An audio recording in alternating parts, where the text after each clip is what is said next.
Hey guys! Alright, so we have another craft today. And I completely forgot to start talking with making this.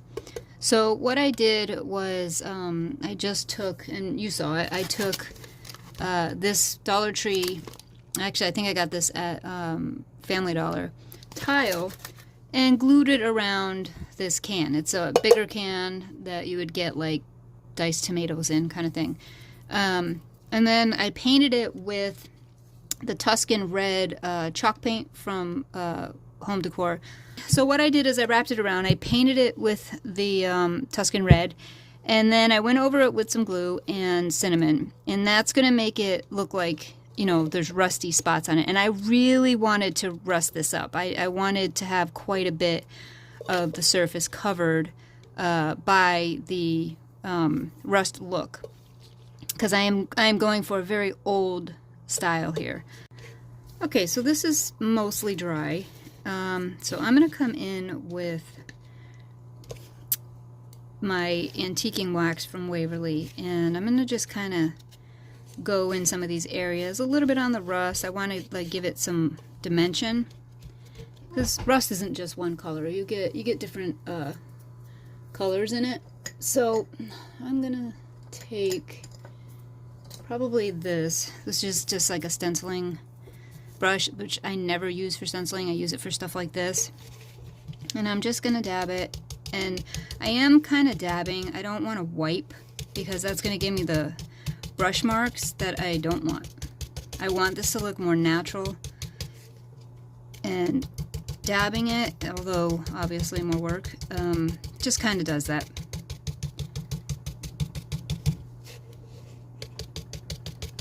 So I'm going both on and off the cinnamon, because again, I want variations of color in this rust.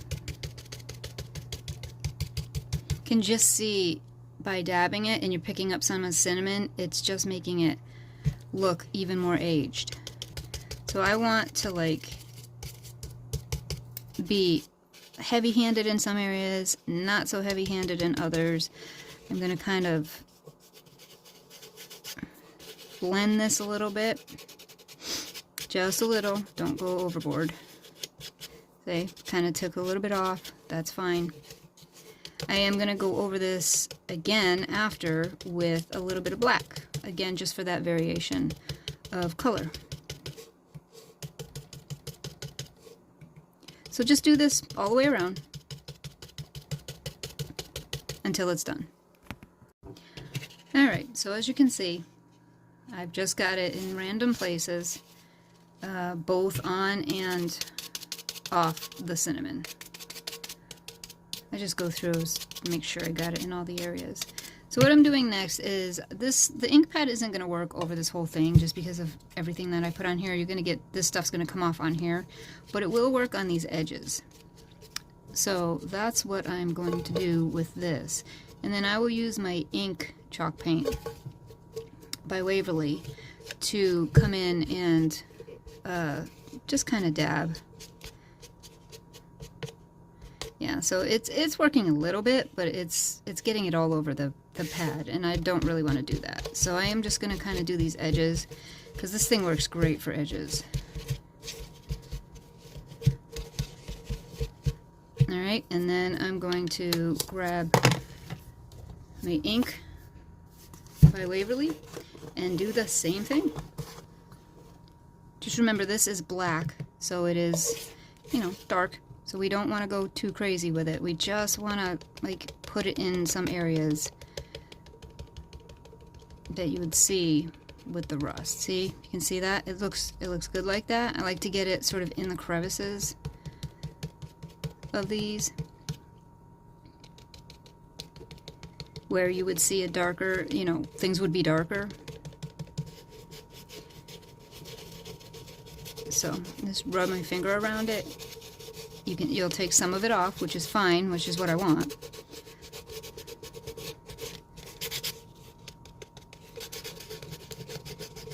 See, just kind of gives it that extra dimension.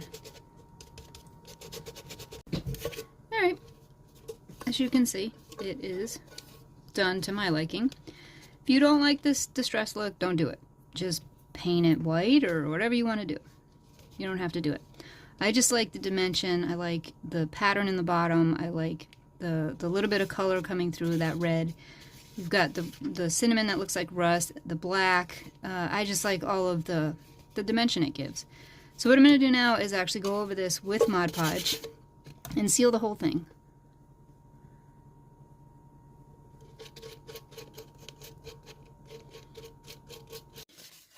Alright, so this is drying, and it's not completely dry. You can still see some of the white, but that's what it'll look like. And what I need to do is I actually want to put a couple of tags hanging off. I think 2, and they will be hard, so I have all this extra cardstock that, you know, I've been using for projects, and I just like cut out little hearts, but I need 2 of them. I want a couple different sizes, but not too crazy different. Yeah, this one might be a little too big, but let's see. And I'm going to cut this one down just slightly, just a little bit. And I want, these are going to hang off the side. All right, that's better. So they'll hang off the side here, and I don't know, I'll paint them, I don't know if I'll put words on them, something.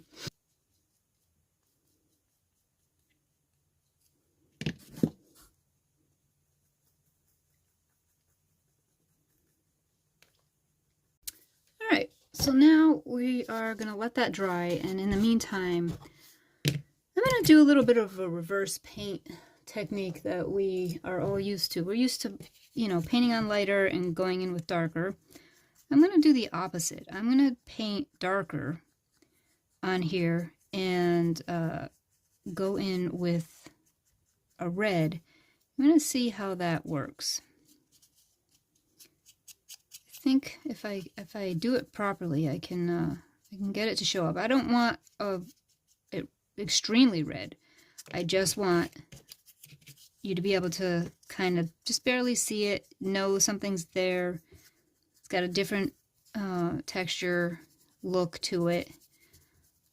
It's all about the blending. So I'm going to take both of these hearts and paint them black, and I'm going to paint them on the back too, because these are going to be hanging, so they might flip around, and you don't want to see the bare back, or, you know, back with a little bit of paint on the edges.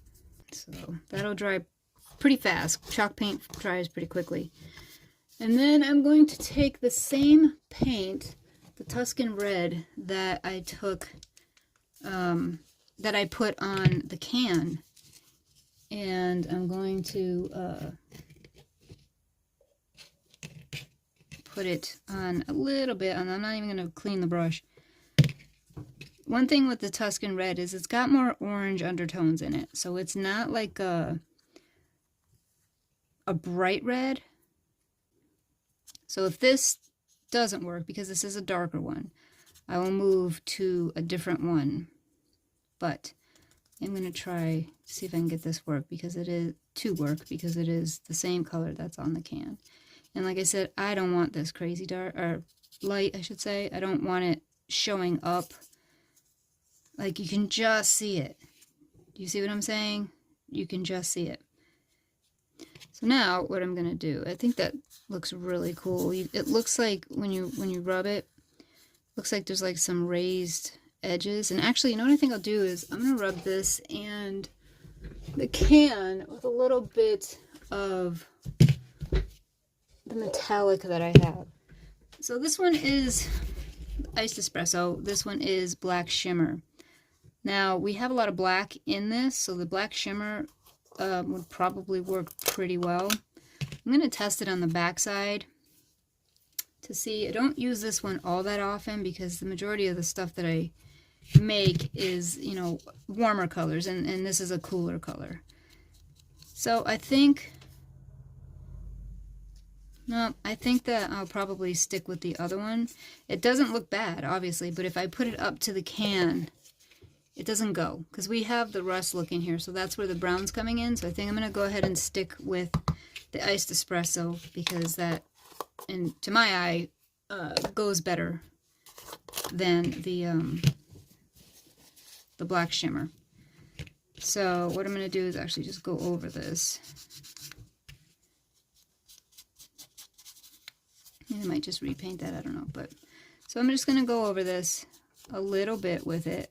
Again, nothing too crazy. I definitely want to get these edges to define them a little bit, because we are doing this the opposite way. So I'm not using something black to distress the edges, so they don't have that sort of definition that you would normally get when you distress. So I'm just like using what's on here, because I don't want a ton on here, but you can just see it. Okay. It's there, you can see there's something different, but again, it's not in your face. So do the little guy.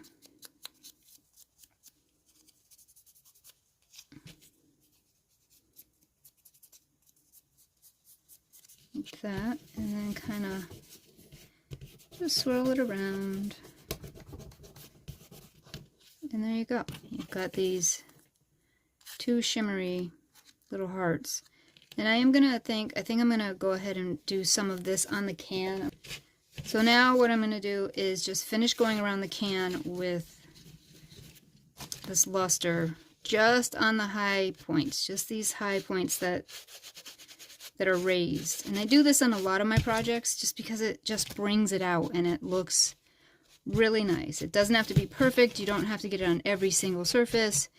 You just want to see some things there. And in fact, you don't want it on every surface, because then it's not going to look antique. It won't look old. So you just keep going around. Try to get it in different places. Again, this is all about layering for me. I am a big person who likes to layer colors and you know, any of that stuff, designs.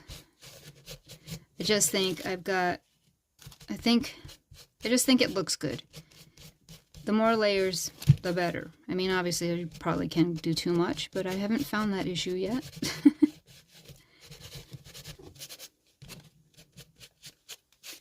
Alright, there we go. Alright, so I've started putting the Mod Podge on this candle in order to seal it. But what I like is I didn't take all of the excess cinnamon off. I kind of like that clumpy look.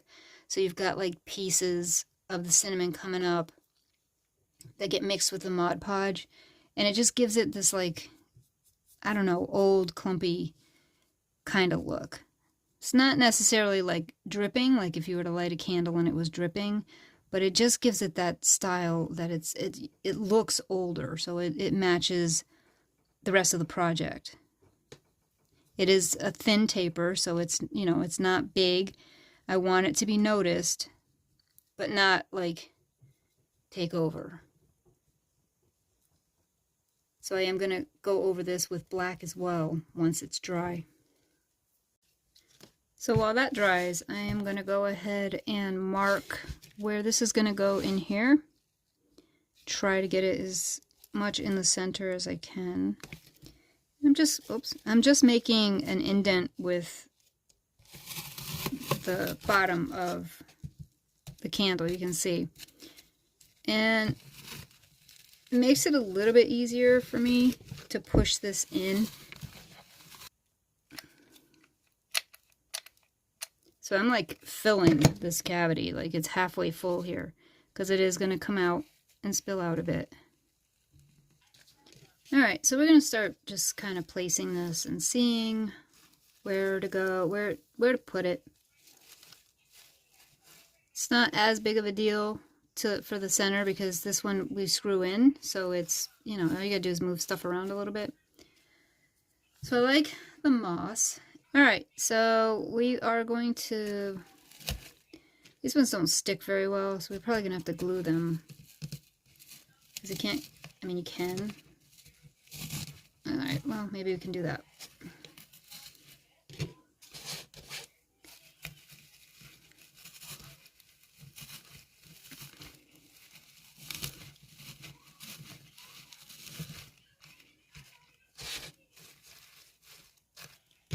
candle's dry enough now. I can put it in here to test everything, put it all around. We're going to go ahead and add these in here.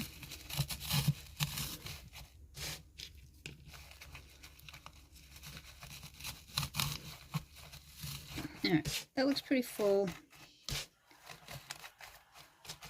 Let's see about these hydrangeas.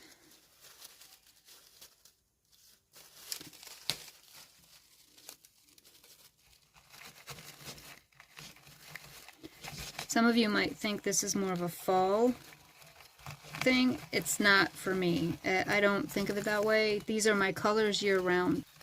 I'm an earth tone girl. I love earth tones. Browns, dark colors, dark browns, dark greens, dark reds, just dark colors. I love them, and it's all year. My house is full of it. Even black. It's just, it's definitely my thing all the time. Alright, so I'm just kind of filling in here and seeing what to do with these. I don't want to overpower it with them, but I do want to add this color, and I just want to like tuck it in. I'm going to get a different one because that one I cut too short. There we go. So I think that looks very pretty. Alright, so I have these, and these I got for the fall. These are definitely fall colors. But they're, you know, that's very orange, and this is not. So I'm trying to find the best of both worlds. I could do these, which the inside of this is a little bit, it's similar. I don't know, I could add these sort of yellowy, mustardy colored, what is that, like a baby's breath? I have these white ones. Those are too white, though, so I would have to grunge those up. And then I also have these that I used in the other project that I darkened up. So, I mean, these would be pretty. So let me play with this a little bit and see what I can come up with. I don't mind these. These are pretty flowers. I can add a little bit. I just want some more dimension with this. I want to add another color. If I can even get this in here. It's pretty full, so I'm trying to tuck everything in. See, that's pretty. That's a nice contrast. Alright, I got a few flowers in there. You can see these ones. More of a cream color. They go pretty well. I did put the mustard color ones in there. I think it looks pretty. So there we got. We got the candle in here, and I went ahead and dirtied this up. I wanted to experiment a little, put this around the edge. See if that looked good, the burlap. And then make a bow on the outside. The messy bows that I make normally. That's my favorite. I'm like obsessed with this bow. I've had a lot of questions about how to make the bows that I make. And I will do a whole video on that. But I get people asking me all the time, what do you do? How do you use it? And honestly, I'd have to sit there forever and constantly explain, but it's harder to explain than it is to show you, obviously, because you know, I can just do it. But it's harder to explain because everybody wants to know how did I get the fringe and everything else, and it's just I tried to explain, nobody knew what I was talking about as far as the tools are concerned and that kind of thing. So anyway, okay, for now what I'm going to do is actually make the bow, and you'll see how I do it, and I'm not going to go crazy into it right now because this is getting long, and I just want to get this done. Finish it up for you. Alright, so we're going to do this bow. I'm just layering right now. This part of it is just the layering. I do have some burlap in here because of this, but I don't want a ton of it. It's not what I want to show through. So, I'll do this one first. And it's an X. It's basically what it is. I have done it the other way where it's 3, you got one here, and one here. But I actually really like this way better. So now I am just going to keep crisscrossing until I run out of the fabric. There's sometimes when I have twine in here, I'll use pieces of leftover stuff. I just use all kinds of things. So you just tie this in a knot. And you can see it is a messy bow. At this point, it's all over the place. So I'll just set it on what I'm doing and see where it needs to be cut. But see, what I did is, and I do this all the time, is I left these edges. I just tied it and left it. And I did that on purpose because I always stick, if I'm able to do that, I will put the bow in there and then use those ties, if I can find the middle of this, to secure this. I don't know where the middle is. So we're just going to go with this, okay? So I'll put it in here, and I will just kind of maneuver the tie through here. Get it as centered as you can, just so it looks right. Alright, and I am going to grunge these up. I'm going to just take my ink pad and go over it. Alright, so then I just take this, position it where it needs to be, and tie it tight. I mean, it really holds it secure. Alright, and then of course you've got, these are bigger, so I cut these and just rip them in place. My voice is still not great. Alright, so just, there you go. Rip them in place, they become part of it. No waste.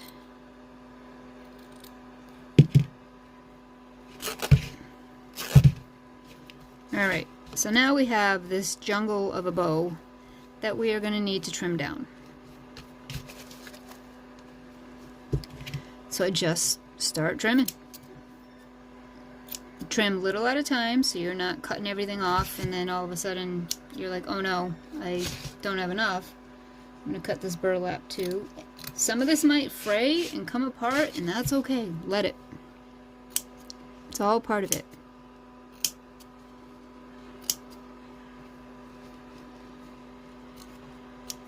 Alright, so that looks dimensionally right, I think. So I'm going to just take my ink pad again. Love this ink pad, you guys. I use it for everything. And I'm just, you can see it. It's just taking off the newness of some of this fabric. It's not going crazy. It's, again, just dulling that newness look that I don't want. And then you kind of got to fluff it back out again. It's, you know, it's a process. Once you do that, though, you are going to find that there are probably other long pieces, so you have to trim again. Alright, so I think what we're going to do in the middle of this is we've got these tags that I need to put on string, and I'm going to see where to best put them along with a button in the middle of this. Alright, here's that heart button everybody was loving. I have a few of these, and I'm going to use that in here just as a subtle, I don't know, cute little subtle thing. I have the hearts here. I did put them on. They are free hanging. Make sure I got that right here. So I just fluff this up around the heart or button. And again, you just keep messing with it till you get it to where you want it. So like if somebody orders this, when you get it, this bow might be flattened, just fluff it up. And then I'm going to go ahead and do some trimming, and that will be it for this. I think it's cute. Came out well. Took a minute to figure out which direction to go in, but that usually happens. As you can see, these two little hearts are just kind of sitting there. Those are the ones that we made earlier. It's just a subtle little addition, so it's not anything that's in your face, which is, I didn't want it in your face, so I'm gonna, this one's kind of a little too thick for my taste. I'm gonna go ahead and rough that up. There we go. Alright, so what is gonna happen, this will be up in my Etsy shop, It will be ready by the time you see this video. So if you're interested, head on over there. It is at Country View Homestead. And you can get on my Facebook page, and all the links are there for you. So, alright, you guys have a great day, and we will see you in the next video.